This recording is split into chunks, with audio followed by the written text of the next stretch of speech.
Assalamualaikum warahmatullahi wabarakatuh. Waalaikumsalam. Kembali lagi ya channel baru saya DDLBS. Kali ini saya kedatangan tamu nih, sahabat-sahabat saya, Kang Manan sama Kang Herdi Susanto ya. Mungkin sebagian ada yang sudah tahu dengan Herdi Susanto ini. Dia seorang inspirator dari Cianjur ya. Kali ini kita akan tanya-tanya nih Kang Herdinya. Mungkin beberapa pertanyaan juga ini dari subscribernya ya, subscriber Kang Herdi. Dan sekarang langsung nih kita ketemu orangnya dan minta dijawab langsung secara live ya. Kang Herdi sehat? Alhamdulillah sehat. Kebetulan hujan ya, jadi tadi kita ngopi-ngopi dulu, kita ngobrol santai aja sambil ya. Oh iya. Bingung kopi saya yang mana gitu. Coba jangan pulang tuh. Oke, kira-kira itu ada pertanyaan dari subscriber yang mana tuh? A few moments later, a few inches later, 2 hours later, 1 eternity later. Saya menunggu. Insya Allah saya kenal. Ya harus dijawab pasti Kang. Insya Allah. Ya Nama dari Insya Allah tuh takut pertanyaannya ada yang salah ya, kalau saya ada yang salah kan. kalau yang namanya salah mah itu mah salahnya. udah salah. Kalau benar ya berarti Akang ya benar. Kalau saya berarti kekurangannya sifatnya manusia. Yang namanya sifatnya banyak salahnya, banyak benarnya. Tapi kebanyakan salah benar ya Makan. salah ya begitulah gitu kan. Ya, Oke, mulai. langsung aja Kang Ridwan. Ini ya pertanyaan pertama nih Kang Herdi dari Manusia Sawah, kata channel Manusia Sawah. Manusia sawah. Manusia Sawah dari subscribernya Kang Herdi ya. Izin bertanya Om, apa bedanya antara kutu air dengan kutu jet? Apakah ada perbedaannya? Soalnya saya masih bingung katanya. Oke. Jadi pertanyaan itu perbedaan kutu air ya. Jet sama Moina. Sebenarnya kutu air ini ada 3 jenis juga ya, yaitu Moina, Dapsia, dan juga jet. Nah, tapi yang sering dimanfaatkan atau dibudidayakan yaitu kutu air jenis Moina. Yang ditanyakan itu adalah perbedaan. Perbedaan kutu jet itu yang saya tahu tuh dia bergerak cepat ya, dia bergerak cepat, agresif, dia naik turun ke permukaan lalu ke dalam air lagi, dan warnanya tuh cenderung hitam, dia ukurannya lebih besar. Dan kalau jenis Moina dia agak halus, kecil ya, jadi pergerakannya tuh santai saja seperti itu. Dan bahayanya kutu jet itu yang katanya sih kata beredar Kupang semua atau kata pecinta ikan hias tuh bahwa kutu jet ini sangat bahaya sekali. Dia akan masuk ke dalam dalam insang ikan, sehingga si insang ikan tersebut nggak tahu dimakan atau gimana, jadi bisa menyebabkan kematian juga seperti itu. Digerogoti ya. Iya, digerogoti gitu. Ada lagi tuh.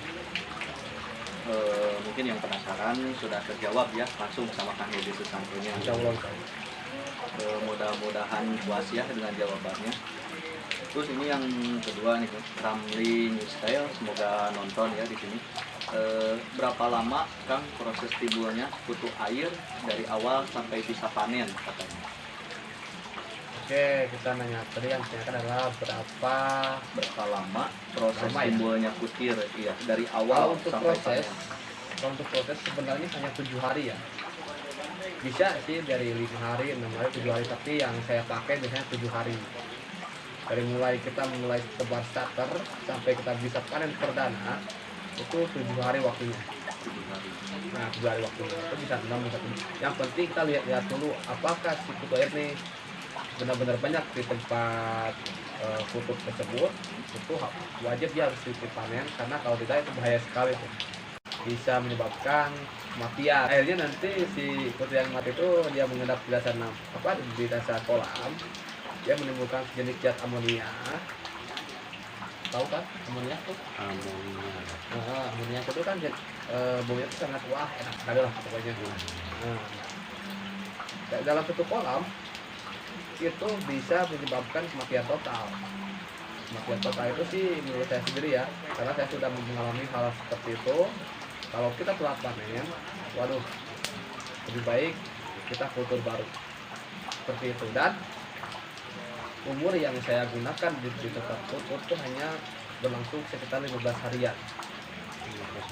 Iya, jadi semenjak panen perdana di umur ke-7 sampai 15 hari itu saya udah habis total dan mengukur baru itu. Jadi airnya itu dikuras lagi, Iya, kolamnya kolam baru lagi, atau ada air yang disisakan atau gimana gitu? kalau menurut pribadi saya mending dikuras total karena air tersebut sudah tercemar yang namanya kandungan zat nitrit dan juga amoniak. Nitrit amoniak itu sangat berbahaya bagi kehidupan di air. Seperti ini. Jadi lebih baik kita buat filter baru lah agar kualitas filternya semakin dijaga. Nah itu teman-teman, jadi kalau misalnya memang kalian sudah mengkultur ya, kultur airnya itu, usahakan kalau memang sudah waktunya panen itu katanya harus cepatnya dipanen gitu ya. Panen.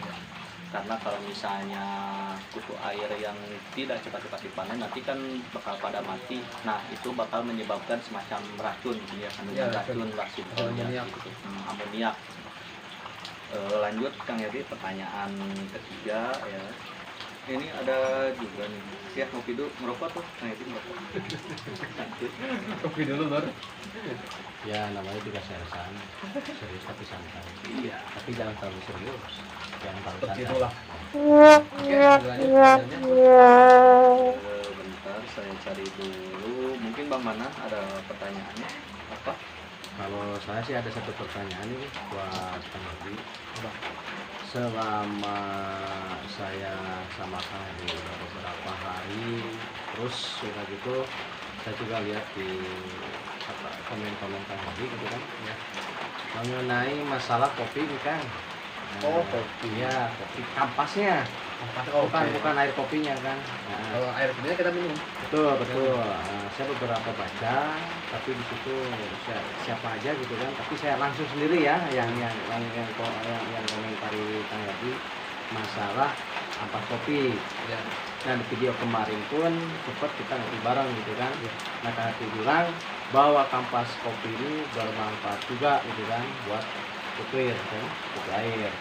Nah, dijangka 1 bulan terus dengan air apa? Air hujan. Air hujan. Jadi intinya pertanyaannya, selama menggunakan kampas kopi itu jaraknya kan 1 bulan baru bisa diberikan petir gitu kan. Bukan. Apa? Itu insya Allah akan tumbuh sendiri. Makan tubuh kopi sendiri. Nah selama, jadi pertanyaannya, kampas kopi ini muncullah petir tuh dalam panennya berapa hari tuh Kang? Satu, panennya berapa hari? Nah setelah panen apakah nanti dikuras kembali? Apakah lanjut panennya gitu kan?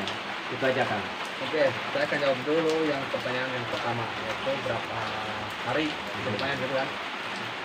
Jadi pada saat kita melihat kalau sekitar ini sudah mulai tumbuh, sama sih 7 sampai dengan 10 hari. Karena si putri yang tumbuh ini dia tidak cepat banyak ya. Dia hanya mau apa namanya tuh, mau menempati habitat baru itu di ampas kopi. Setelah dia benar-benar nyaman, dia akan berkembang. Terus berkembang dan jadi panen tuh di umur 7 sampai dengan 10 hari. 7 dengan 10 hari. Beda kan kalau yang kita foto dengan starter itu 5 sampai dengan 7 hari itu bisa dipanen. Tapi kalau ini tanpa starter, ini dalam waktu yang lumayan cukup lama, 1 bulan kita 1 bulan sudah mulai muncul ya bibit-bibit itu airnya. Nah setelah itu baru satu panen itu di umur ke 7 sampai 10 hari. Itu pertanyaan yang pertama ya. Bukan pertanyaan itu jawaban yang pertama. Dan jawaban yang kedua, jadi apa nih? Lupa ya. Jawaban yang kedua tuh setelah Dikuras panen, ya? dikuras apa langsung panen aja atau dikuras kembali gitu. Oke, untuk sementara ini saya masih mencoba ya. Saya masih mencoba, sekarang ampas kopi sudah mencapai 2 bulan. Tapi sebulan juga sih antisipasi bahwa sama seperti ada pertanyaan yang tadi tuh, bahwa kalau kita salah panen kita akan mati. Nah seperti itu juga sama. kalau si putih sudah mulai banyak, kita putar panen. Karena kalau tidak, itu si putih akan mati dan bisa menyebabkan si putih ini akan populasinya menurun. Nah, apakah si ampas putih ini akan diganti atau dikuras? Sebenarnya lebih baik kita punya tempat sekitar 2 atau 3 ya. Seperti contoh misalnya saya di Napan, kita bisa punya 3 Napan misalkan. Ini umurnya sudah 1 bulan dan ini baru kultur. Ini baru mulai merencanakan. Dalam artian ini kalau sudah habis, ini ada. Jadi kalau kita saat kopi ini ya, ini habis kopi, ini ampasnya kita simpan di wadah yang kosong. Lalu kita isi air, mau air hujan atau air kolam itu nggak apa-apa ya, karena proses fermentasi itu secara alami. Nah, akhirnya timbullah itu air seperti itu. Jadi lebih baik kita kalau sudah berumur sekitar 2 bulan kita ganti kultur yang baru. Jadi seperti jawaban Akang tadi bahwa si kopi ini dalam 1 bulan baru muncul air, terus untuk berapa 7 hari bisa dipanen, kalau bisa dikuras gitu kan. Oh iya, lupa. Sebenarnya ampas kopi ini memang sudah ada yang berhasil ya.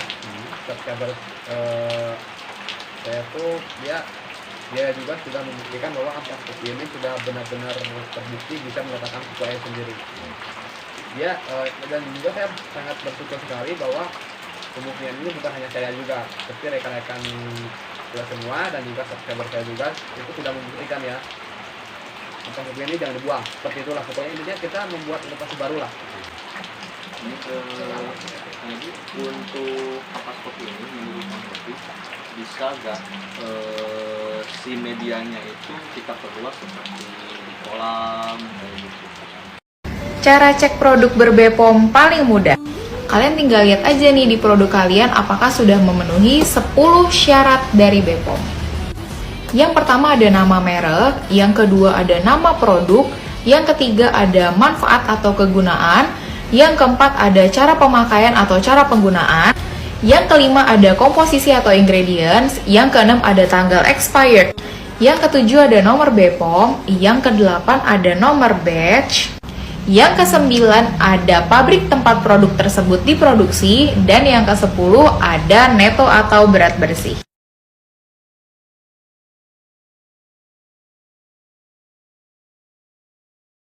Ini itu bisa, cuman bercampur dengan lumpur. Tapi kalau di media pakai bata atau di floor itu kayaknya kurang bagus. Kalau menurut saya itu pribadi sih, karena di kolam yang di floor atau di upper cluster ya, di cluster intinya bata lah. Itu biasanya air akan berubah menjadi di bawah 20 derajat Celcius. Suhunya tuh di bawah 20 derajat Celcius, sedangkan suhu air ini dia membutuhkan suhu di atas 28 derajat Celcius. Jadi kalau seandainya tadi ada pertanyaan bahwa apakah air hujan ini bisa berpengaruh buruk bagi suhu air, jawaban saya ternyata tidak, bukan dari air hujan. Justru harus kita syukuri ya bahwa air hujan itu adalah berkah. Seperti itu. Yang saya perhatikan ternyata bukan air hujan yang bisa berpengaruh buruk bagi putihnya, melainkan itu suhu air, suhu udara. Karena suhu udara itu dia akan nyerap di air menjadi dingin, dan akhirnya putir juga tidak kuat dengan suhu air tersebut.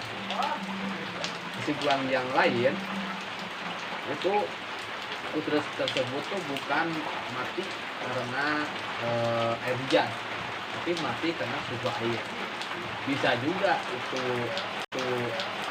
bukan mati tapi terbawa arus, karena air yang kena air hujan, air putur yang kena air hujan itu kan otomatis naik tuh, debit airnya naik, itu juga luber dan putir itu terbawa arus seperti itu. Jadi saran saya sebenarnya kita jangan dulu menyalahkan air hujan ya. Kita kalau bisa itu lebih baik kita berfokus pada habitat kutu air ini atau suhu air ini itu kira-kira kuatnya sampai di mana? Apakah suhu air ini bisa bertahan di suhu 35 derajat Celcius atau tidak? Apakah suhu air itu untuk kusir di bawah 20 derajat Celcius itu bisa menyebabkan kematian atau tidak?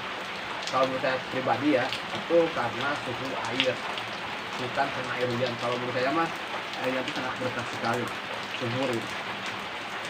Jadi sebenarnya seperti itu ya. Teman-teman sudah lengkap sekali ya dijawab sama Kang Hedi Susantonya, dari mulai itu dengan kopi ya, terus dengan apa tadi ya masalah tentang air hujannya itu ya sudah jelas. Nah, nanti masuk ke pertanyaan selanjutnya nih, masih ada nih. Oke, mungkin satu pertanyaan lagi aja ya.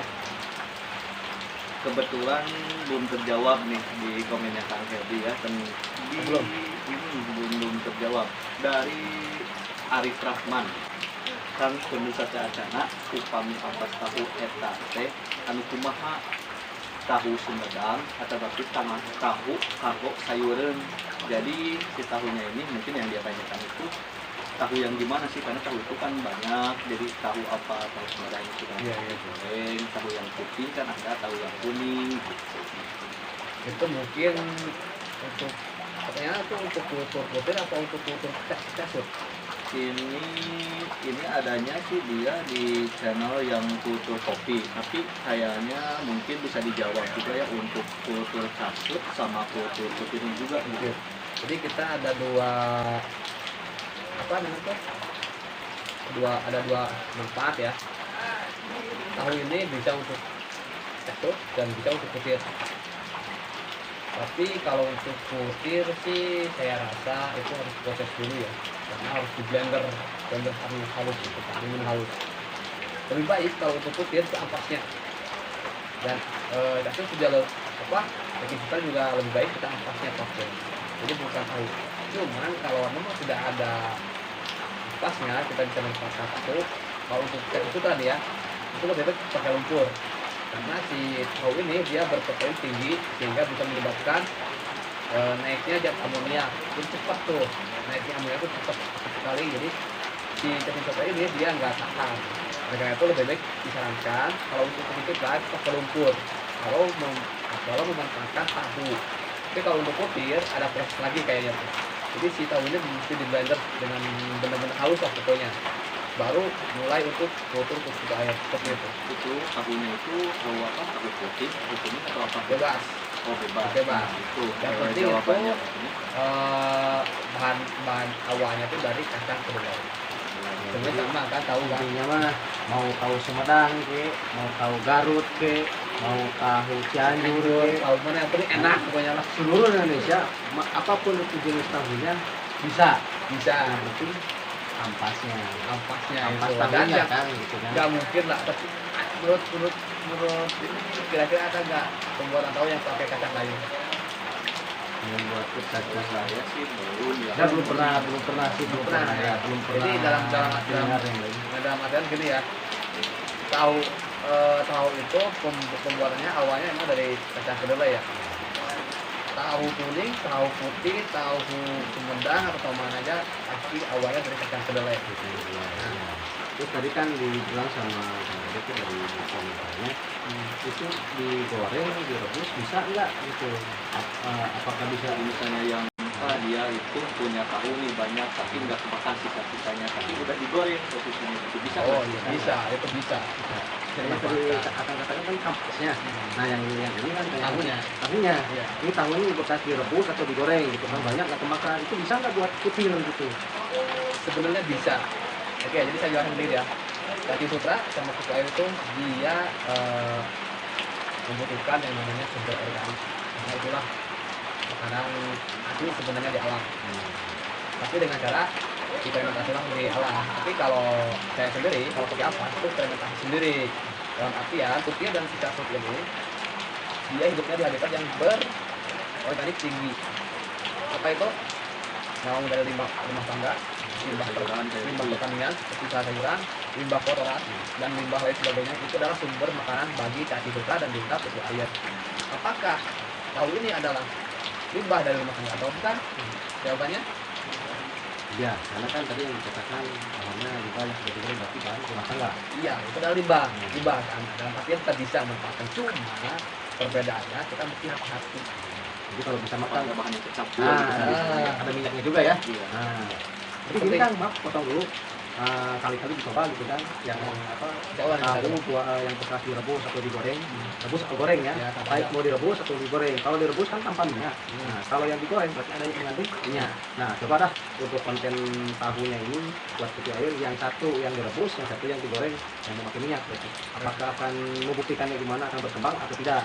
Ya, coba nanti diberikan di Kalau ini sih memang butuh waktu juga ya, dicoba seperti itu berbulan-bulan sih atau tahu kan perlu empat, perlu molase. Kalau kita tanpa empat, tanpa molase, otomatis hasilnya juga minim. Berarti itu juga bisa, sebenarnya bisa. Cuma kita belum tahu di bahan pendukung lainnya mana yang pakai. Gitu. Apakah kita mesti difermentasi atau tidak? Cuma kalau di alam, kalau di alam itu dalam difermentasi alami, karena ada bakteri khusus di dalam. Tapi kalau kita buat kultur sendiri dengan cara uji coba seperti itu, kita membutuhkan waktu yang cukup lumayan. Dalam artian kita harus bisa menemukan bahan-bahan lain, bukan hanya fokus ke tahunya, bukan. Pasti yakin ada bahan lain yang bisa memberhasilkan kultur seperti itu. Yang kayak tadi saya tangkap nih ke Bang Di, itu kan dari bahan-bahan organik katanya, otomatis itu kan dari kacang kedelai. Kemungkinan juga bisa ya dari si kacang kedelainya langsung itu kita buat untuk medianya gitu. Bisa, cuma harus proses dulu.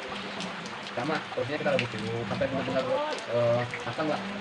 Kita rebus dulu. Cuman kalau untuk kacang kedelainya itu memakan waktu juga lama.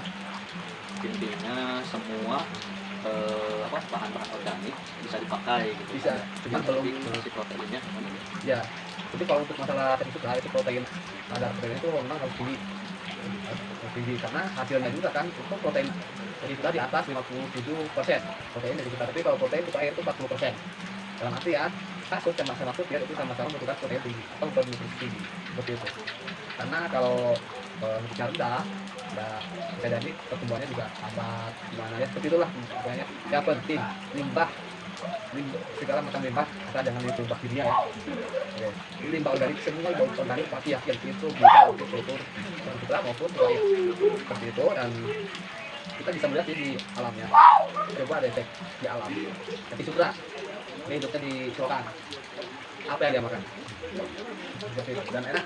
Dan sekarang kita lanjut ke kutu air. Kita juga hidup ada yang salah, apa yang dia makan itu adalah sisa organik seperti itu, semacam zat organik yang bisa untuk menghasilkan makanan bagi kehidupan air. Bukan hanya kutu air, di Korea banyak kehidupan lain, bahkan bakteri juga hidup. Bakteri juga hidup kan, Jadi bahkan di alam itu juga bakteri itu. itu cuma kita nggak lihat seperti itu. Intinya pokoknya bahan organik semua tuh yakin saya bisa. Cuma saya kalau untuk eksperimen coba ini itu wah itu membutuhkan waktu yang bertahun-tahun. Oke, seperti itu. Ada lagi pertanyaan? Oke, pertanyaan saya cukup dulu. Ya, kita lanjut dulu ke Pak. Mungkin ya teman-teman, podcast kita kali ini sama Kang Herdi Susanto, beliau pakarnya ini ya kalau bisa disebut. Tadi kita sama-sama belajar. Inspirator kita semua ya, untuk di bidang yang mungkin perikanan, pertanian seperti itu. Jadi kita bisa ambil ilmunya ya dari sini. Semoga teman-teman juga bisa menerapkannya. Untuk kali ini mungkin cukup sekian. Saya aja. lupa nih. Ya. Ada yang harus saya sampaikan.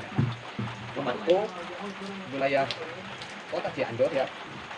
Ini ada logonya Salam Satu Media, merah merona dan menggoda. Ini forumnya Cianjur. Itu forumnya Cianjur. Jadi kalau seandainya di wilayah Cianjur, bagi rekan-rekan semua yang ingin ya rekan-rekan. belajar, yang ingin bertanya-tanya, boleh tuh ya. Saya memang wilayah Cianjur ini, insya Allah, salah satu sutra ini ya, dipegang saya sendiri ya. Karena sebenarnya banyak nih, sudah banyak dari Jawa Tengah, Solo, dari Purworejo, pokoknya banyak, bahkan dari Papua juga ada. Salah satu saya dari Purworejo Cianjur ya. Kalau mereka semua ingin belajar boleh datang ke lokasi saya di kampung Batu, Desa Mekarsari, Cianjur. Nah nanti untuk teman-teman kalau misalnya memang ada yang berminat ya gabung ke grupnya Kang Heri Susanto untuk bisa menambah ilmu dan wawasan kalian. Nanti kalian komen aja, nanti saya sampaikan ke Kang Heri Susantonya ya. Mungkin nanti cukup sekian untuk hari ini. Terima kasih banyak sudah bisa mampir di sini. Sama-sama. Nantikan podcast yang lain bersama saya di DDLBS. Wassalamualaikum warahmatullahi wabarakatuh.